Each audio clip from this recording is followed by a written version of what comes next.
En la tarde de hoy, pues vamos a estar hablando un poquito, ¿verdad?, sobre la seguridad alimentaria y una introducción a la preservación de alimentos, ya que una cosita va agarrada de la otra, ¿verdad? Es bien importante que nos vayamos ubicando en esos dos temas. Son los que vamos a estar trabajando, ¿verdad?, de forma general como tal en la presentación. Y vamos a empezar por definir, ¿verdad?, lo que es seguridad alimentaria. Y porque a veces hablamos mucho de seguridad alimentaria, pero no profundizamos en lo que realmente significa seguridad alimentaria. Y bien importante que es cuando existe, ¿verdad?, seguridad alimentaria, pues en nuestros entornos, en nuestros países, en nuestros estados, cuando todas las personas tienen en todo momento acceso físico y económico a suficiente alimento inocuo. Ahí hay varias cosas, ¿verdad? Y voy a parar un momentito hasta ahí porque tenemos varios elementos en esa definición.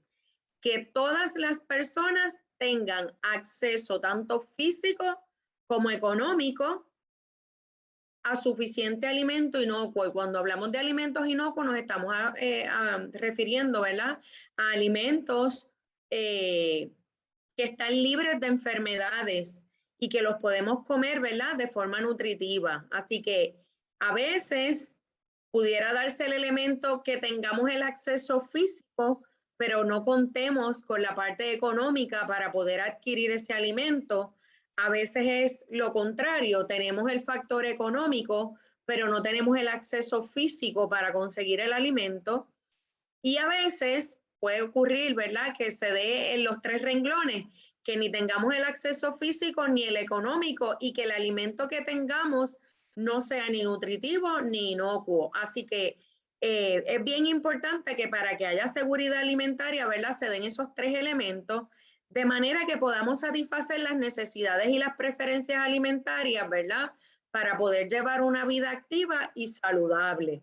Así que tenemos que considerar esos tres elementos cuando querramos pensar si nuestros países, nuestros estados o el lugar donde estamos viviendo, ¿verdad?, tiene una seguridad alimentaria. Y eso es parte de la asignación que yo le dejo en el día de hoy a todos los que están aquí conmigo, ¿verdad? Debemos de pensar en ese elemento porque a veces pasamos esa parte por alto. Yo sé que muchos de ustedes se dedican a la parte de la agricultura de una forma o la otra, o se relacionan de alguna manera al trabajo con alimentos, pero es bien importante que le llevemos a todo el mundo, ¿verdad?, ese elemento de seguridad alimentaria y de que creen la conciencia, porque yo trabajo con jóvenes, muchos jóvenes en Puerto Rico, ¿verdad?, bajo el programa de 4H. Y como yo le digo a ellos, porque ellos a veces piensan que los alimentos crecen en los estanes de los supermercados, ¿verdad? Y eso no es así. Así que hay que hacer entender a nuestra gente y que la gente se concientice, ¿verdad?, de que hay que pensar en la seguridad alimentaria. Y yo creo que nos falta bastante para llegar a ello, por lo menos aquí en nuestro país, en Puerto Rico. Así que aquí le voy a dar algunos datos, ¿verdad?, generales sobre la seguridad alimentaria a nivel global.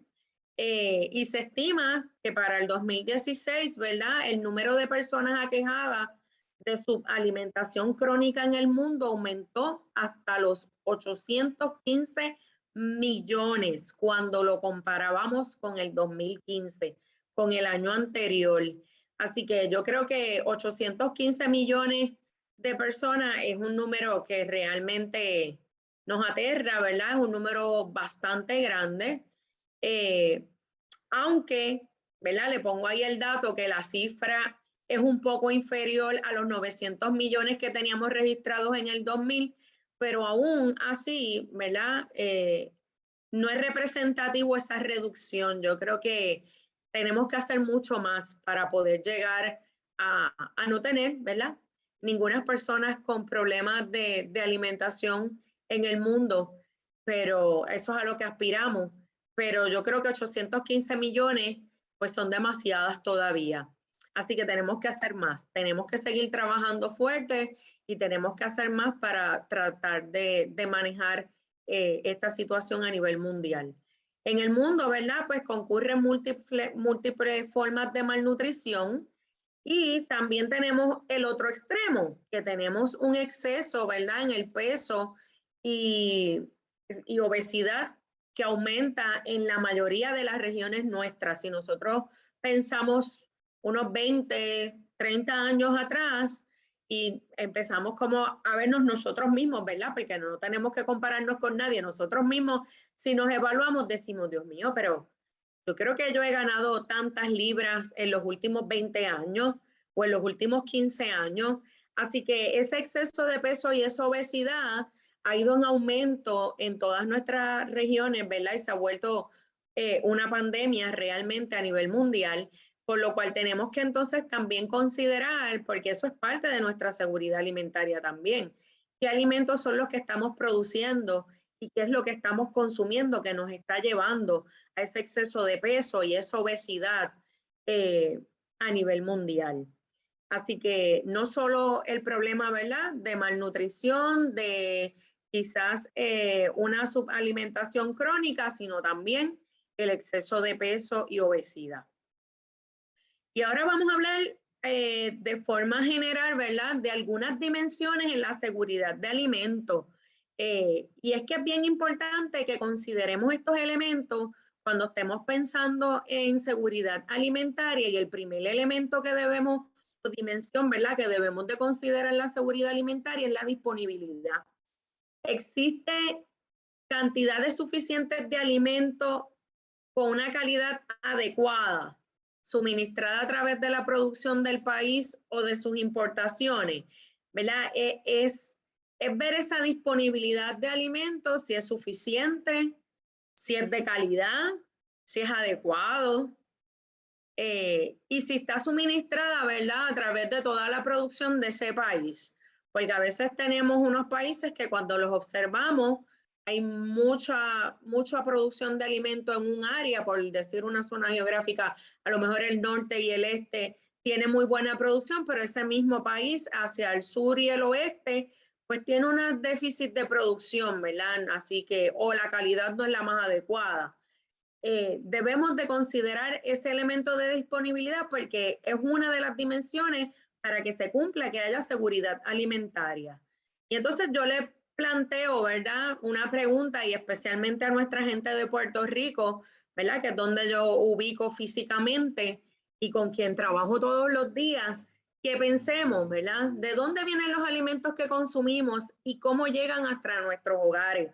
A veces todos los días, ¿verdad?, nos preguntamos, y especialmente cuando vamos al supermercado, nos preguntamos por qué cada vez podemos adquirir menos alimentos y tenemos que gastar mucho más dinero. Pues miren, esta pregunta tienen que hacérsela porque depende de dónde vienen nuestros alimentos, ¿verdad?, y cómo llegan a nuestros hogares. Por eso cada vez representa un costo mayor poder adquirir los mismos. Y yo sé que no es un problema solamente de Puerto Rico, toda la zona, ¿verdad?, que está representada aquí por diversos países y estados en la tarde de hoy representan y tienen algún reto, ¿verdad?, para adquirir esos alimentos. Y aquí le doy un ejemplo, ¿verdad? En este mapa le pongo solo un punto, ¿verdad?, de toda la situación quizás existente, y un ejemplo en Puerto Rico, donde nosotros solamente producimos el 20% de los alimentos que consumimos. Y el otro 80% viene de todos estos puntitos que ustedes ven por ahí en el mapa, ¿verdad? Le compramos a todo el mundo. ¿Por qué? Porque no producimos lo suficiente para poder alimentar a nuestra gente. Así que la asignación del día de hoy es que se lleven, ¿verdad?, este dato de que solamente producimos el 20% de los alimentos que consumimos, así que nos falta mucho por lograr que exista una seguridad alimentaria en nuestro país. Y como esto, me imagino que muchos de sus lugares, ¿verdad?, de procedencia tienen una situación similar. Quizás lo que cambian son los porcentajes, pero sí tienen una situación similar de que no producen lo suficiente como para poder abastecer de alimentos a toda la gente que vive y que reside, ¿verdad?, en esa zona geográfica.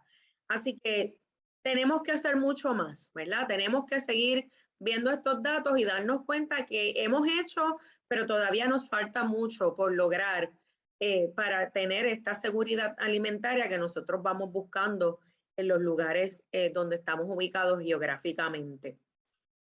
Y ahí ven ese mapa, ¿verdad? Y si se fijan, pues estamos en un mundo, ¿verdad?, globalizado, mundial, donde le compramos pues a todo el mundo lo que no tenemos, pero cuando nos enfrentamos a las situaciones como las que nos estamos enfrentando ahora mismo, de pandemia, de cambios climáticos, de efectos, ¿verdad?, naturales o desastres naturales, de problemas de guerra, pues empezamos a tener un problema, y es que si yo no produzco y todo se lo compro a otro, y este otro tiene problemas para poderme enviar los alimentos o para poderlos producir, pues entonces yo voy a tener una situación de seguridad alimentaria en mi país porque va a escasear todo lo que yo compro fuera.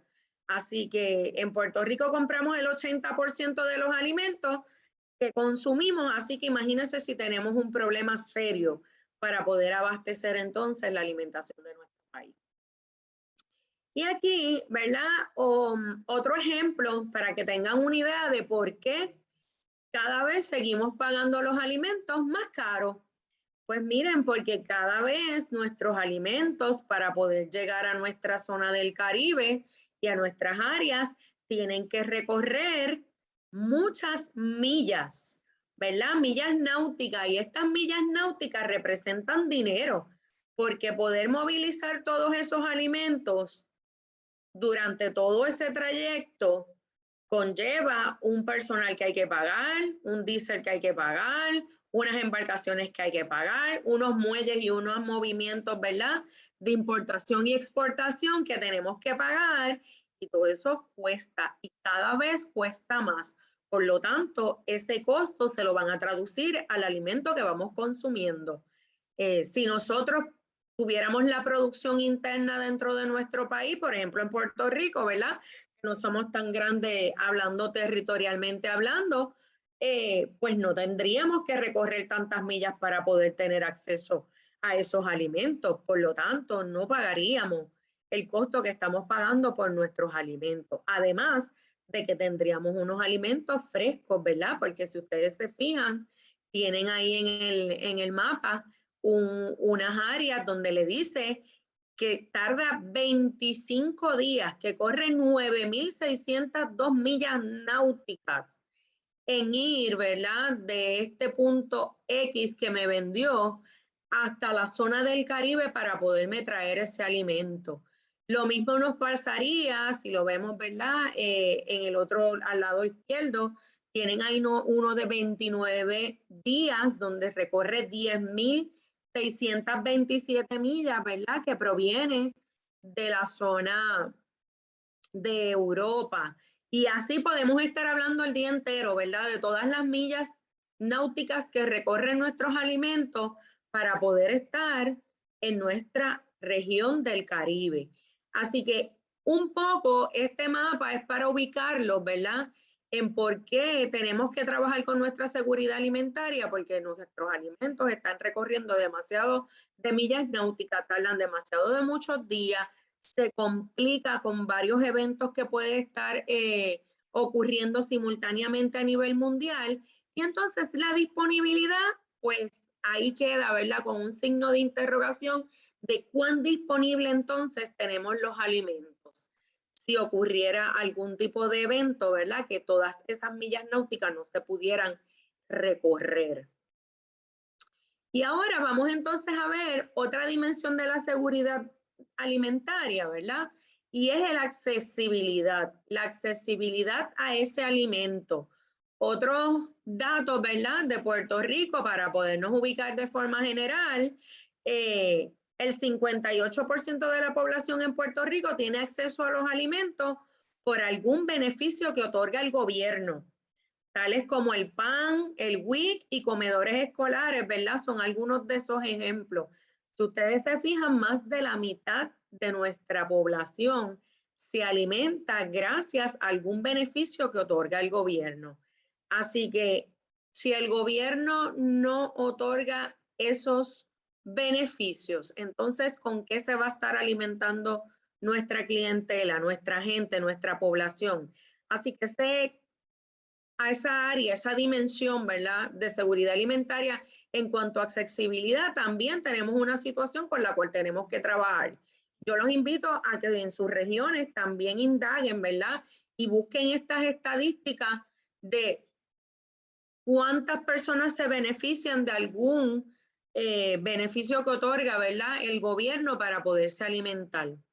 En el 2012, los precios de los alimentos en Puerto Rico era 23% más alto que en Estados Unidos, mientras que nuestros ingresos son 63% más bajos. Imagínense ustedes si tenemos o no tenemos accesibilidad a nuestros alimentos.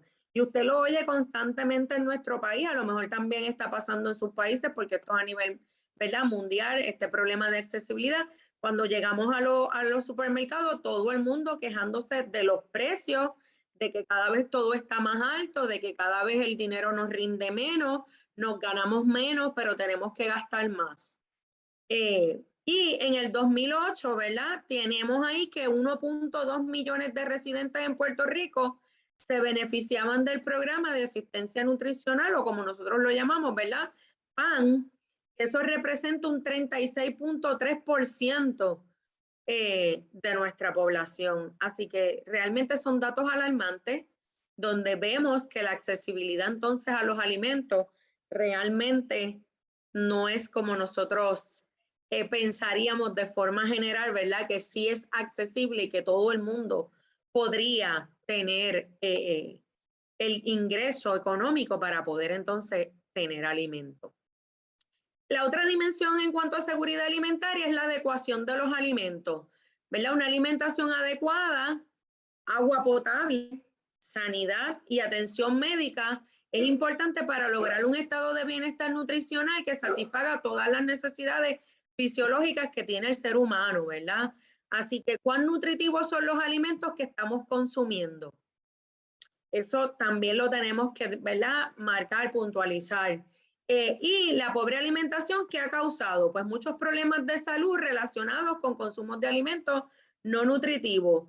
Hemos sustituido nuestros huertos caseros, nuestra finca, nuestros productos, ¿verdad?, de origen de la tierra, por productos que son químicamente y preparados, ¿verdad?, a nivel de la industria, que no necesariamente provienen de nuestra tierra, sino que son creados químicamente y en laboratorios, los cuales nos han causado muchos problemas de salud, ¿verdad? Porque estamos consumiendo demasiado de alimentos no nutritivos y esto entonces nos está llevando a una situación pues, de obesidad, de malnutrición, de sobrepeso, de un montón de condiciones crónicas que quizás en otros momentos históricos no las veíamos porque entonces teníamos unos alimentos que provenían más directamente, ¿verdad?, de nuestra tierra y de lo que cultivábamos. Así que tenemos que movernos, ¿verdad?, y seguir enfatizando en que necesitamos nuestros huertos caseros, nuestros huertos comunitarios, nuestros huertos escolares. Tenemos que sembrar, ¿verdad?, para entonces trabajar ese aspecto del abasto de alimentos. Y por el otro lado, tenemos entonces también dentro de las dimensiones de seguridad alimentaria la estabilidad de los sistemas. Y esta se relaciona, ¿verdad?, con riesgos que puedan afectar la producción, la distribución y la vulnerabilidad de las cadenas de suministro. Tenemos, ¿verdad?, toda esa línea de suministro, está el quien produce el alimento, pero tenemos que pensar en el que la transporta, tenemos que pensar en el que en la fábrica, ¿verdad?, que la empaca, la manufactura, el que vuelve y transporta, la lleva al supermercado, el que, ¿verdad?, la lleva a la farmacia, a la panadería, y cómo nosotros entonces podemos tener acceso a ello. Cuando ocurren, ¿verdad?, eventos como puede ser un accidente marítimo, se nos trastoca esa estabilidad ¿verdad?, de los sistemas, las cuales le mencionaba, y aquí le puse dos ejemplos, pero tenemos muchísimos ejemplos. Por ejemplo, ¿verdad? Este choque de barco en Bombay, en el Mar Árabe, que ocurrió el 7 de agosto del 2010, y más recientemente acá más cercano a la zona del Caribe, ¿verdad? El hundimiento del buque El Faro, que venía en trayectoria de Jacksonville hacia Puerto Rico, y ocurrió el 1 de octubre del 2015, donde pues estas embarcaciones iban con alimentos, ¿verdad? Y no pudieron llegar a su destino, por lo cual eso trastoca nuestro sistema, porque es alimento que no llegó, y recuerde que eso hay una coordinación para ese movimiento de alimentos, así que si ese buque no llegó y se perdió todo ese alimento, esos barcos no llegaron, pues obviamente ya nos vamos a atrasar quizás 1 mes, 2 meses, 3 meses en que ese alimento pueda volverse otra vez a suplir, y quizás hasta un poco más de tiempo. Otros elementos que afectan también nuestro sistema de distribución es el cambio climático, ¿verdad? Y dentro del cambio climático vamos a mencionar algunas, pero no son las únicas. Tenemos los aumentos en la temperatura, los cambios en los patrones de precipitación pluvial, el descongelamiento de glaciares, el aumento en el nivel del mar, desplazamiento de plagas y enfermedades, blanqueamiento de corales, aumento e intensidad y frecuencia de eventos meteorológicos extremos, ¿verdad? ¿Y cómo nos afecta esto? Aquí tienen algunas de las fotos, ¿verdad? Vamos a tener muchas situaciones, ¿verdad? A nivel de cambio climático que no nos van a permitir producir nuestros alimentos como estamos acostumbrados a producirlos, porque los eventos meteorológicos extremos pues pueden traer mucho calor, pueden traer sequía, pueden traer eventos de tormenta, huracanes, y trastocarnos nuestras rutas marítimas, ¿verdad? Para que no, pues, no lleguen nuestros alimentos en estas millas náuticas que yo le estaba enseñando que recorren. Pudiera ser las inundaciones, pudiera ser muchos eventos, ¿verdad? Que nos van afectando a nivel del mar también, esa producción de peces, ese acceso a poder tener ese tipo de alimentos. Tenemos también las pérdidas, ¿verdad?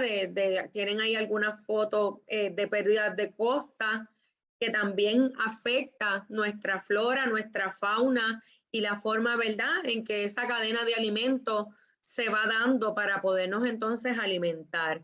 Así que todos estos cambios climáticos inciden y afectan este sistema, ¿verdad?, de distribución de alimentos, y entonces a lo mejor lo que podíamos conseguir cada 2 semanas, pues se tarda 6 meses en que pueda llegar porque la producción se afectó. O también tenemos la pandemia, ¿verdad? Le puse ahí allí las enfermedades, puede haber sido por plagas o enfermedades pandémicas, lo que nos acaba de ocurrir. Llevamos 2 años y un poco más, ¿verdad?, trabajando con esta situación del COVID-19. ¿Qué hizo? Hubo que cerrar plantas, hubo que cerrar y paralizar básicamente todos los sistemas. Un país que no cuenta con una seguridad alimentaria adecuada, pues con todos esos cierres se va a ver afectado, y lo vimos en Puerto Rico, y yo sé que lo vieron también en otras partes del mundo y en el Caribe, que íbamos a los supermercados a buscar ciertos productos y no los encontrábamos. Y todavía hoy día tenemos muchos productos que todavía no los encontramos porque la producción ha comenzado, pero no al ritmo al cual estábamos acostumbrados.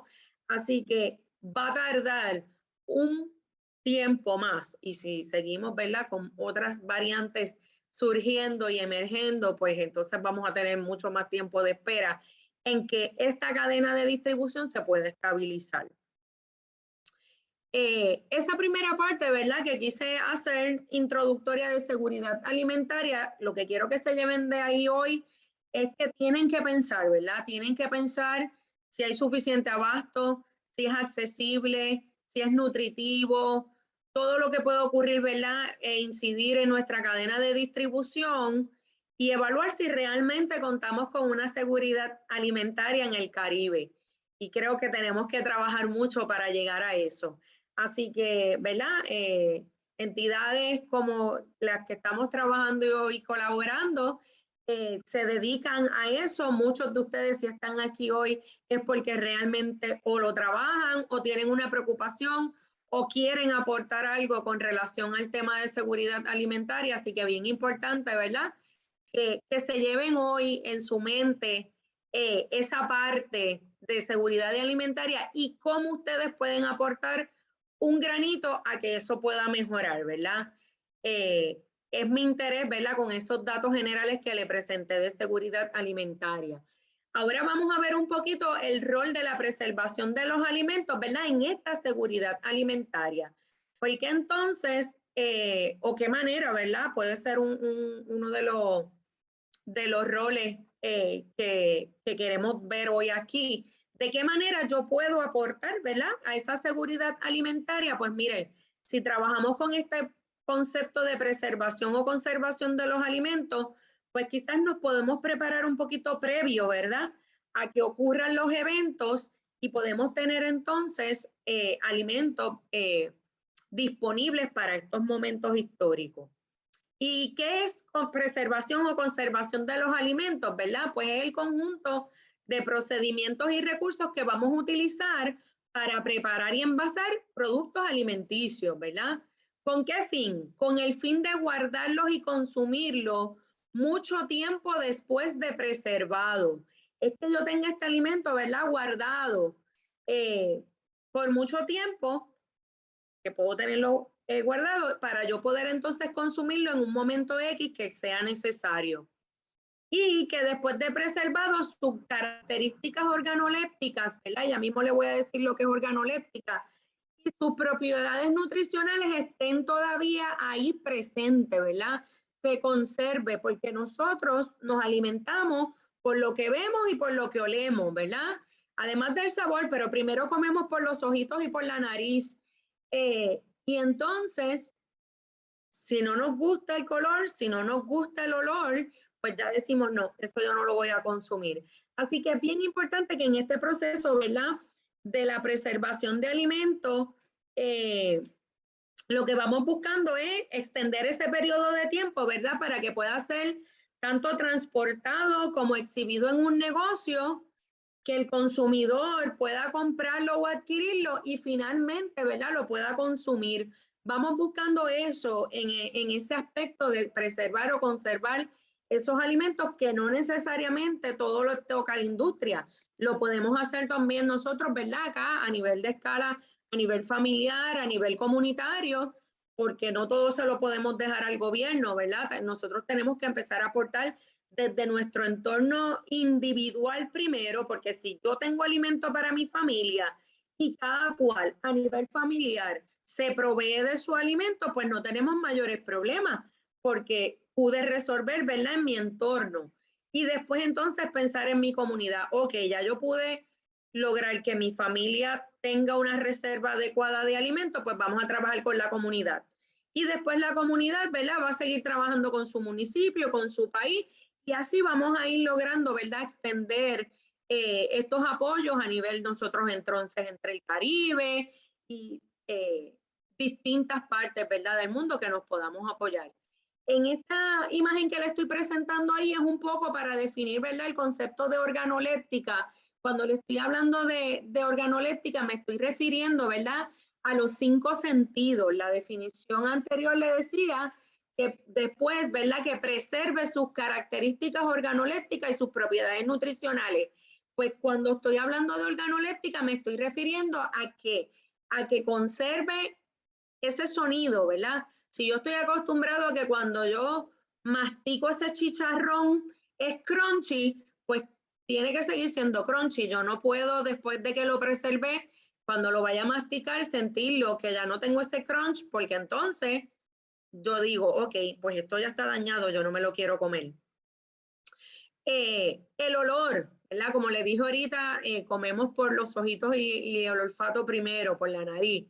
Así que la textura de ese alimento, el sabor, la apariencia y el color que se conserven como estamos acostumbrados a verlos, ¿verdad? En su fase fresca, en su fase antes de la preservación. Así que es importante que ese método que escojamos, ¿verdad? Conserve esas características y no cambie ni el olor, ni el sabor, ni la textura, de nuestros alimentos.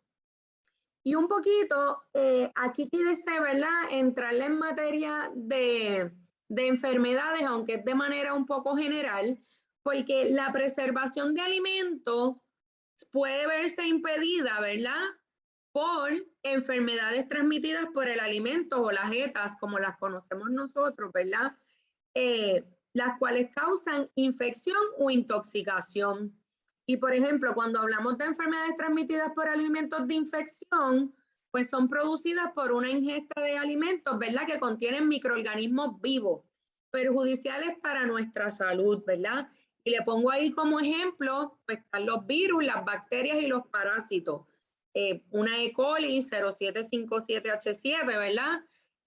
Pudiera ser salmonela, pudiera ser listeria, algunos de los ejemplos. Ya cuando vamos al aspecto de intoxicación, se está refiriendo que ingerimos toxinas o venenos, ¿verdad?, que se encuentran presentes en este alimento ingerido y que han sido producidas ¿por qué? Por hongos, puede haber sido por bacterias, ¿verdad? Aunque estos ya no se hallen en el alimento, las bacterias.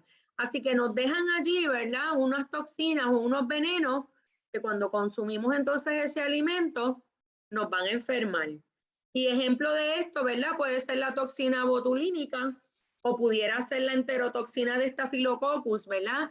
Así que es bien importante que tengamos presente, ¿verdad?, que vamos a preservar los alimentos impidiendo que estas enfermedades se puedan producir. Ese es el mayor concepto presente que debemos de tener, porque de nada vale yo guardar un alimento de forma inapropiada que finalmente yo esté permitiendo que estas enfermedades, ya sean las de infección o las de intoxicación, puedan entonces transmitirse a través de ese alimento que yo preservé. Así que es importantísimo que el método que yo escoja sea el adecuado, que yo conozca ese procedimiento, que el equipo sea el correcto para evitar que las ETAs, ¿verdad?, las enfermedades transmitidas a través de esos alimentos. Entonces, ¿por qué utilizamos, verdad, métodos adecuados para preservar? Pues miren, porque elimina microorganismos y enzimas, porque inhibe el desarrollo de microorganismos que se encuentran, ¿verdad?, en este alimento, porque inactiva los microorganismos y las enzimas que provocan, ¿verdad?, esas alteraciones en ese alimento, y porque protege utilizando envases que evitan recontaminación y reducen factores, ¿verdad?, ya sean de alteración mecánica, física o química. Es bien importante, ¿verdad?, que esa composición física y química de esos alimentos nosotros las tengamos en consideración, porque de esa manera es que vamos a elegir el método, ¿verdad?, que vamos a utilizar para ese producto. Así que de esa manera decidimos entonces qué tipo de envase, qué costo y qué métodos de distribución, pues entonces yo voy a estar utilizando para ese producto X o Y, ¿verdad?, que voy a estar entonces conservando o preservando. Y aquí vamos a entrar en los factores que deterioran los alimentos, ¿verdad?, de una forma general.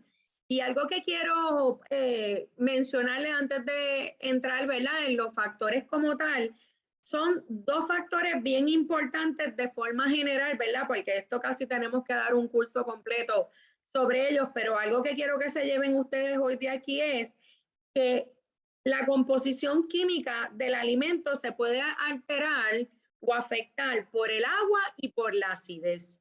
Así que es bien importante que nosotros evaluemos, consideremos y sepamos cuál es el contenido de agua o el nivel de humedad, ¿verdad?, que tiene ese alimento a la hora de yo trabajar el método o de escoger el método por el cual yo quiera, ¿verdad?, conservarlo. Es bien importante que ese alimento, ¿verdad?, sepamos esos niveles de agua o ese contenido de humedad, ¿verdad?, porque mientras menos contenido de agua, más a nuestro favor, ¿verdad?, está el descomponerse por microorganismos. Así que el otro elemento que tiene es el de la acidez, ¿verdad? Y cuando hablamos de acidez, de forma bien general, lo utilizamos en la escala de pH, ¿verdad? Que son los niveles de iones de hidrógeno. Y esta escala va de 0 a 14, donde nosotros utilizamos el 7 como un término, ¿verdad?, neutro en esa escala. Y los ácidos, ¿verdad?, pues van a estar en el nivel por debajo de ese 7 y los alcalinos pues por encima de ese 7. Para efectos de nosotros en la industria, nosotros utilizamos mucho el punto de 4.6 de pH, que es un nivel ácido. Cuando estamos por debajo de este 4.6, pues es el que consideramos como alimentos ácidos y el cual utilizamos para evitar, ¿verdad?, la producción de toxinas, específicamente la de nuestra bacteria Clostridium botulinum, ¿verdad?, que es altamente letal. Así que en vez de dejarnos llevar por el 7 neutro, que normalmente es lo que utilizaríamos en esa escala de pH, más bien para el factor de preservación de alimentos vamos a utilizar y vamos a partir de un 4.6 menor, ¿verdad? De 4.6 para considerarlo ácido y de 4.6 hacia arriba, pues entonces lo vamos a considerar alcalino en términos de cuando vayamos a escoger el tipo de método que vamos a utilizar para preservar. Y aquí algunos de los factores, ¿verdad? Además del agua o la humedad y del pH, ¿verdad? Tenemos los factores de microorganismos y bacterias, mohos y levaduras. Así que ellos nos pueden dañar los alimentos y si no hacemos los métodos correctos, pues no los vamos a eliminar, no los vamos a sacar, ¿verdad?, de esa ecuación. Otro elemento que podemos tener es el de actividad enzimática, donde esas proteínas, ¿verdad?, pueden acelerar nuestros procesos químicos, se pueden destruir con calor, se puede afectar el pH de ese alimento.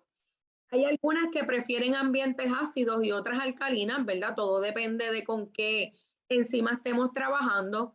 Y muchas veces son las responsables, ¿verdad?, de los cambios en color y en olor a descompuesto de ese alimento. Ahí tienen una foto, ¿verdad?, donde nosotros, si vemos esa manzana o esa, ¿verdad?, la mitad la vemos blanquita como estamos acostumbrados a verla, pero si le vemos ese color oscuro, ya decimos, ah, no, esto está descompuesto, esto no sirve. Y nos da como esa alerta, ¿verdad? Pues en realidad lo que está ocurriendo ahí es un cambio de actividad enzimática en ese alimento y de seguro si cortamos esa parte y consumimos más adelante, pues está en buen estado, pero ya de verla nada más la descartamos porque decimos, ¿verdad?, que ya está afectada. Sin embargo, cuando vemos abajo los guineos, si los vemos como se ven en el lado izquierdo, pensamos y decimos, ay, todavía están están verdes, le falta un poquito, ¿verdad? Están medios maduros. Así que vamos a esperar hasta que le veamos esos pintitas negras o los veamos como más maduritos para entonces consumirlo. Con esto le quiero decir que esa actividad enzimática puede ir en favor o en contra, ¿verdad?, de ese alimento. Algunas cosas las vemos como buenas porque nos gustan de esa manera, pero en otros momentos pues lo pudiéramos ver como algo de un alimento que está dañado o deteriorado. También las reacciones químicas, como puede ser la reacción por oxidación Maillard, ¿verdad?, o la rancidez, pudieran ser también elementos que afecten la preservación de nuestros alimentos y también afecten, ¿verdad?, el consumo de ese alimento. Pues en la parte de la reacción de oxidación Maillard, pues nos estamos refiriendo, ¿verdad?, a reacciones producidas entre proteínas y las azúcares de estos alimentos. Cuando entran en altas temperaturas, pues se va a generar un color y un olor como a tostadito. Por ejemplo, cuando hacemos las carnes al barbecue, pues ese colorcito y ese olorcito particular que nos gusta, ¿verdad?, de hacerlo de esa manera, es la reacción Maillard la que es responsable de eso. Igual nos pasa cuando tostamos el pan. Nosotros no podemos concebir, ¿verdad?, una libra de pan acabado de hornear que no tenga un colorcito así como doradito, ¿verdad? Si lo vemos hincho, blanco, decimos, no, pero es que ese pan está crudo. Así que ese olor y ese sabor a tostado pues es un indicativo de una reacción por oxidación, ¿verdad? Maillard. Y en este caso, la mayoría de las veces lo vemos como algo positivo. Cuando hablamos de rancidez, pues nos estamos refiriendo a cuando las grasas y las proteínas reaccionan con el oxígeno. Y en esa foto ven algunos ejemplos de alimentos que pueden, ¿verdad? Reaccionar con rancidez. Puede ser el aguacate, pueden ser los pescados, puede ser la línea de nueces, semillas, avellanas, manices, puede ser el aceite, ¿verdad? Tiene que haber ese elemento de grasa, de un alto contenido de grasa, reaccionando con el, ¿verdad? Grasa y proteína reaccionando con el oxígeno. Y entonces, ahora vamos a ver de forma general, ¿verdad? Sin entrar en mucho detalle, porque cada uno de ellos es una clase básicamente, ¿verdad? Es un curso completo, pero para que tengan una idea, ¿verdad? Algunos de los métodos que podemos utilizar para preservar alimentos, se los clasifiqué este primer grupo en conservación en frío. Y por ejemplo, el primer grupo que tienen ahí es la refrigeración. Y yo creo que eso es como de lo más conocido por nosotros porque ya como que lo hacemos automático. Nadie nos ha tenido que enseñar, aunque sí nos los han enseñado, ¿verdad? Otras generaciones antes a nosotros, que ciertos alimentos los tenemos que meter en la nevera. Pues miren, los alimentos potencialmente peligrosos son cuáles? Aquellos con un pH mayor a 4.6. Así que, y con una actividad de agua mayor a 0.85, a 0.85. Y esos son los que deben de ser mantenidos a nivel de refrigerador, ¿verdad? A nivel de nevera, que van a estar mantenidos a 40 grados Fahrenheit o menos, sin alcanzar el punto de congelación, porque ya cuando vamos a congelación, básicamente entonces es otra la temperatura, ¿verdad? Que debe tener ese equipo y a la que se debe de conservar ese alimento. ¿Qué vamos buscando en esta refrigeración? Pues bien importante que es reducir la velocidad a la que se dan las reacciones químicas en esos alimentos, ¿verdad? Y que esos microorganismos no es que no crezcan, van a crecer, pero van a crecer de una manera más lenta. Algunos ejemplos, ¿verdad? De lo que tenemos que refrigerar. Yo creo que esa es de las más fáciles para todo el mundo porque ya lo hacemos como parte de nuestra rutina. Pues las carnes, las aves, ¿verdad? Leches, productos lácteos, huevos, productos hechos a base de huevos, de mariscos, de pescado, ¿verdad? Todo eso debemos de mantenerlo pues refrigerado. El segundo punto es congelación en este gran grupo. Y en congelación, pues vamos a someter los alimentos, ¿verdad? A unas temperaturas inferiores a 20 grados Fahrenheit. Y ese tiempo de congelación, pues va a ser por un tiempo, pues reducido. ¿Qué es lo que vamos buscando en la congelación? Pues mire, provoca que parte del agua de ese alimento se convierta en hielo. Eso es lo que vamos buscando. De esta manera se detiene el crecimiento de bacterias. Lo que vamos buscando es que se detenga, pero bien importante, eso siempre se lo explico, en el congelador no matamos las bacterias. Las que estaban allí siguen allí, las ponemos a dormir. Así que lo que vamos es deteniendo que no se sigan multiplicando, pero las bacterias que estaban presentes no se van a poder eliminar. Y es importante, ¿verdad?, que la congelación se produzca en el menor tiempo posible para que el alimento conserve ¿qué? Su color, su textura, su sabor, que esas propiedades organolépticas, ¿verdad?, se puedan conservar. Eso es lo que vamos buscando en congelación.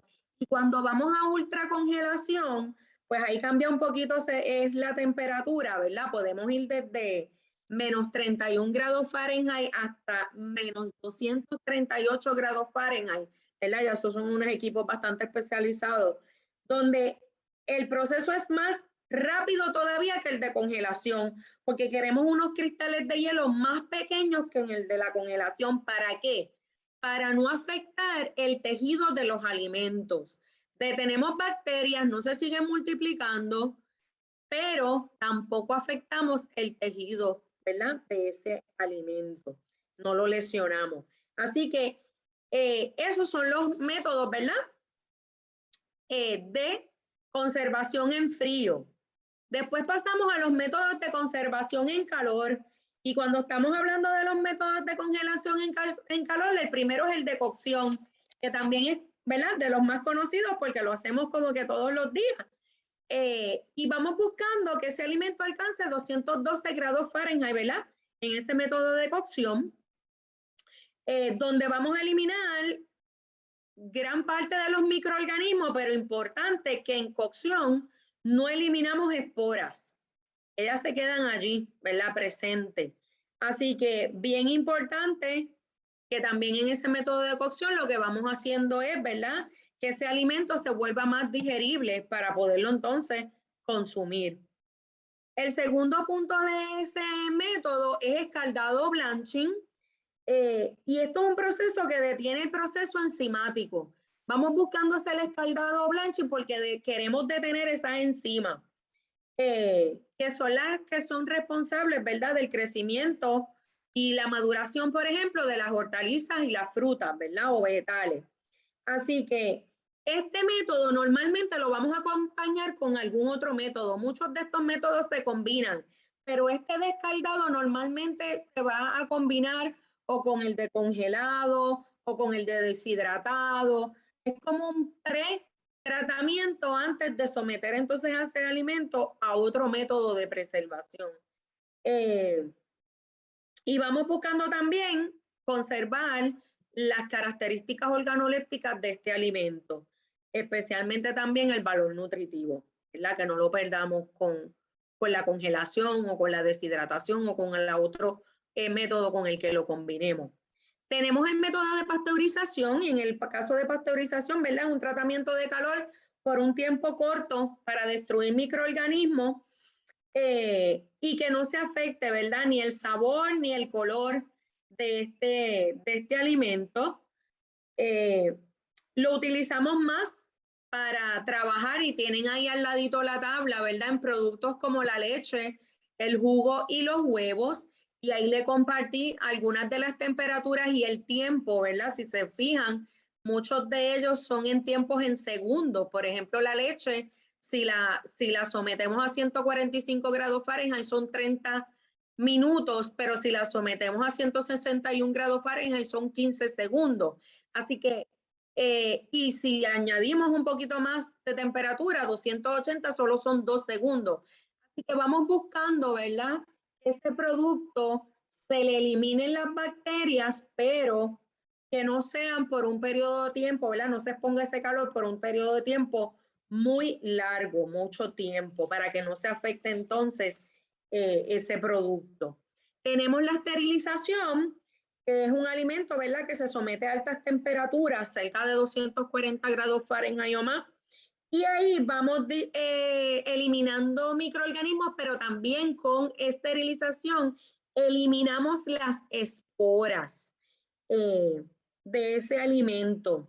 Bien importante que este método lo utilizamos más cuando queremos tener alimentos comercialmente estériles, o también los llamamos, ¿verdad?, estables para tenerlos en los anaqueles del supermercado. Son aquellos alimentos que los tenemos envasados, ya sea en vidrio o en plástico o en metal, ¿verdad?, de manera que no se dañan mientras están en ese envase y los tenemos en los anaqueles de los supermercados o del lugar donde los vayamos a vender.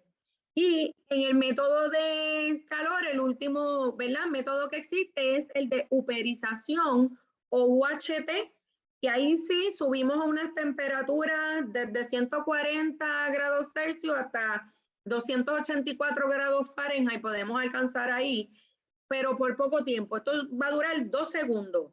Es suficiente para matar todo el microorganismo y todas sus esporas, y de esta manera, ¿verdad?, pues podemos mantener este alimento lo más estable posible fuera de refrigeración. Lo conocemos, ¿verdad? Muchas veces le doy el ejemplo de la leche UHT, la leche de cajita, ¿verdad? Se expone a este método en calor, altas temperaturas, 2 segundos, eliminamos microorganismos y esporas y entonces los podemos envasar para que puedan durar mucho tiempo en el supermercado y en nuestra alacena sin tener que ser refrigerados. Ya una vez los abrimos, ¿verdad?, pues tenemos que someterlos a refrigeración. El método número 3 de conservación química, ¿verdad? Y consiste en la adición de sustancias que pueden modificar químicamente el alimento. Aquí vamos a tener la adición de sal, o lo llaman también salazón, ¿verdad? Donde añadimos sal para preservar ese alimento y evitar el crecimiento de microorganismos. También puede ser adición de azúcar, altas concentraciones, ¿verdad?, de azúcar en estos alimentos, pues no permite que los microorganismos crezcan. Y recuerden el concepto de humedad o agua y de pH. Vamos a estar jugando en esta conservación química, añadiendo estos químicos, pero también jugando con que mantengamos, ¿verdad?, el 4.6 o menos en ese alimento y que no nos excedamos del 0.85 en la parte de humedad, ¿verdad? Eso es lo que vamos buscando con estas conservaciones químicas.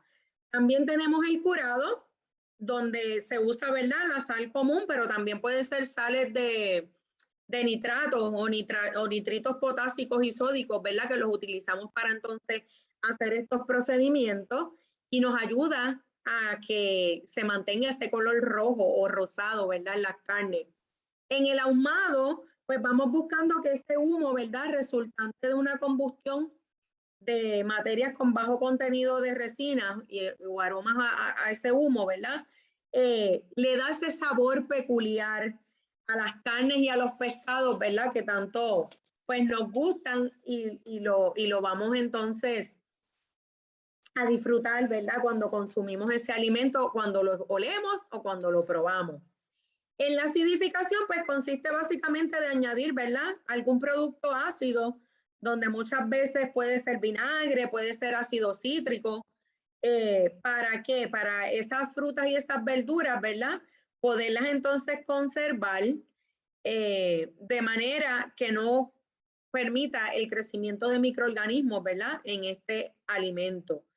Ese de acidificación muchas veces va acompañado con el de fermentación, porque hay algunos alimentos que se tienen que fermentar, ¿verdad? Se da el proceso de acidificación, pero también se tienen que fermentar para poderlos lograr mantenerlos estables. No necesariamente, ¿verdad? Los fermentados también pudiera ser un grupo totalmente aparte, donde su pH es superior a 4.6, pues son colocados, ¿verdad?, en una solución de agua y sal, o una salmuera, como le conocemos, para que entonces las bacterias pues puedan convertir estos carbohidratos en ácidos y de esta manera entonces se mantiene estable. Un ejemplo que le puedo dar, ¿verdad?, de fermentados, pues pudiera ser el repollo ácido o el sauerkraut, ¿verdad?, que nosotros lo conocemos en nuestras comidas, tradicionalmente lo utilizamos. Otro ejemplo que le puedo dar de los que no son fermentados, pero pueden ser acidificados, pues por ejemplo son las remolachas y los pepinillos, ¿verdad? Que los podemos poner en ese método ácido, pero no necesariamente pues son fermentados. El método número 4, pues estamos hablando aquí de deshidratación, donde vamos a remover la humedad para evitar, ¿verdad?, el crecimiento de bacterias y hongos. Y tenemos algunos métodos, ¿verdad?, para hacer el deshidratado, y le voy a mostrar aquí en la foto, ¿verdad? Tenemos el método de un deshidratador eléctrico, ¿verdad? A nivel familiar, doméstico. Pudiéramos tener un deshidratador solar y ven ahí el mapita y hay muchísimos, ¿verdad?, a nivel de las redes que podemos conseguir para construir un buen deshidratador solar. Pudiéramos hacerlo en el horno convencional nuestro, ¿verdad?, de nuestros hogares, pero pues ahí tienen que evaluar la parte del costo energético, ¿verdad?, en cuanto a gas y energía, porque hay que dejar ese horno entreabierto y se pierde, ¿verdad?, mucho de este calor y hay mucho consumo, tanto eléctrico como de gas, ¿verdad? Todo depende de qué fuente ustedes utilicen. Tenemos también que podemos utilizar el deshidratar al sol, ¿verdad? Pero como ven ahí en la foto, cubriendo esos alimentos, porque tenemos que tener, ¿verdad?, un elemento de inocuidad y de cuidar de que esos alimentos no se vayan a contaminar en ese proceso. Pudiera ser al aire, como tienen ahí el ejemplo de las especies, pero las especias, ¿verdad?, las podemos poner amarraditas, guindadas en un stand, en un cordel. Y tenemos también el proceso de deshidratado en la misma planta. Un ejemplo, si yo no voy a utilizar todos los guineos en el día de hoy, ¿para qué corto el racimo completo?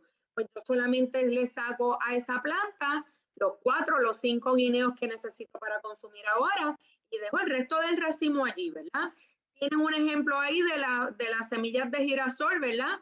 La planta está ahí, esas semillas están ahí, yo puedo entonces dejarlas hasta ese proceso y después entonces las almaceno y las guardo para seguir teniendo, ¿verdad? Otras semillas. Pudiera ser el caso del maíz, que tienen el ejemplo ahí también, que los dejamos en la misma planta hasta que vamos entonces a recoger, ¿verdad? Y utilizar ese alimento.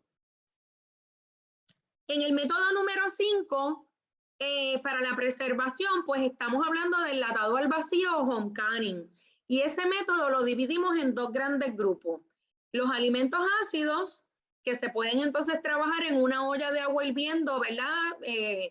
Cualquiera, la que usted tenga, siempre y cuando quepan allí los envases, y esta olla va a alcanzar 212 grados Fahrenheit, ¿verdad? En el proceso de hervir y de ebullición.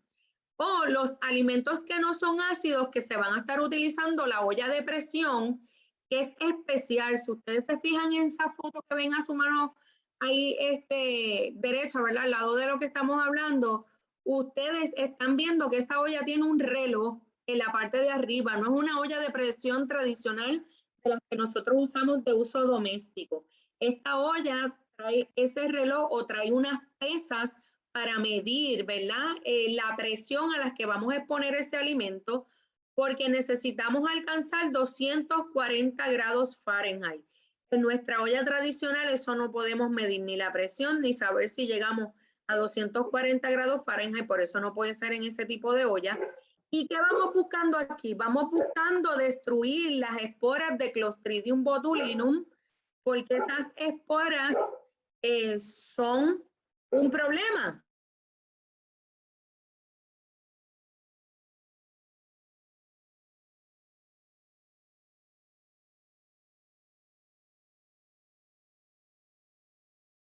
Usamos el equipo que no es el adecuado, ¿verdad? La olla que no es, para el alimento que no es, pues bien importante que entonces pudiéramos dejar esporas de Clostridium botulinum en esos alimentos o cualquier otro microorganismo, ¿verdad?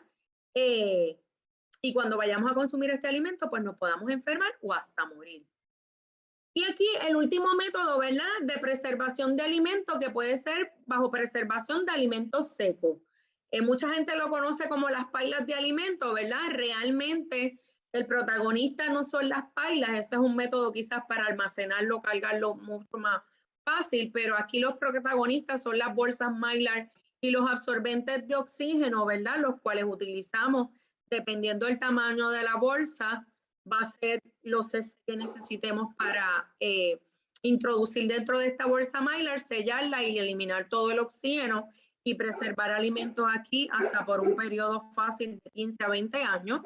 Y también podemos utilizar los envases reciclados que están viendo allí en su presentación, donde lo más importante es que si van a utilizar envases reciclados, sean reciclados previamente de alimentos, no puede ser de otra cosa que no hayan sido de alimentos, y que usted busque en el envase ese logo que está viendo ahí del reciclaje, que sea PT1, ¿verdad? Vamos buscando envases que sean PT1, esta clasificación, porque es la clasificación de plástico más grueso, donde no va a permitir la entrada de oxígeno a ese envase y por lo tanto nos va a durar el alimento, lo vamos a preservar seco por mucho mayor tiempo. Y también ese envase va acompañado de absorbentes de oxígeno. Son algunos ejemplos, ¿verdad? De métodos de preservación. En cada uno de ellos podemos estar años hablando y haciendo recetas y discutiendo, ¿verdad? Métodos y cosas que pudiéramos trabajar, pero ¿qué beneficio nos produce la preservación de alimentos? Pues mira, libra al microorganismo de patógenos, ¿verdad? No permite que otras sustancias extrañas entren a ese alimento y produzca la calidad de fresco, la pierda, ¿verdad? Reduce o evita el uso de conservadores o preservativos químicos, porque entonces lo estamos haciendo con esos productos frescos. no es necesario introducir tantos químicos, ¿verdad? Como lo hace la industria de alimentos, porque pues ellos tienen otros estándares, quieren que los alimentos duren mucho más tiempo y requieren entonces de otros productos químicos para poderlos preservar más tiempo. También nos ayuda, ¿verdad?, a beneficiar el ambiente. Evitamos el despilfarro de alimentos. Miren, la cantidad de alimentos que se desperdicia a nivel mundial es una cosa absurda. Así que con la preservación de alimentos evitamos ese despilfarro de alimentos. La mayoría no tiene necesidad de ser refrigerado, guardarlo en nevera.